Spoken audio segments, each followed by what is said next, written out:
In today's video, I'll teach you how to join FPL League with code. First of all, what you have to do is launch open any browser of your choice, click on the search bar and type in fantasy.premierleague.com. After you do that, you'll be led to the official website of Fantasy Premier League. You'll be able to find various options over here. So if you want to join the FPL team with the code, for that what you have to do is click on this option, Leagues and Cups.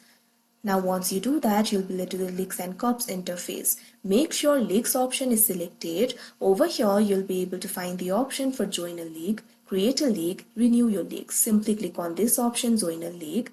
Now after you do that, you can see over here, you'll be able to choose a league type. You'll be able to find various options over here.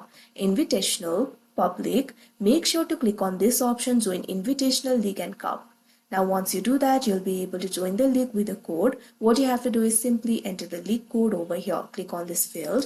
Now simply enter the code. Now after you enter the code, click on this option, Join League, that you can see on the screen. After that, you'll be able to join that league. So that is how you join FPL League with code. I hope you found this video helpful. Thank you for watching.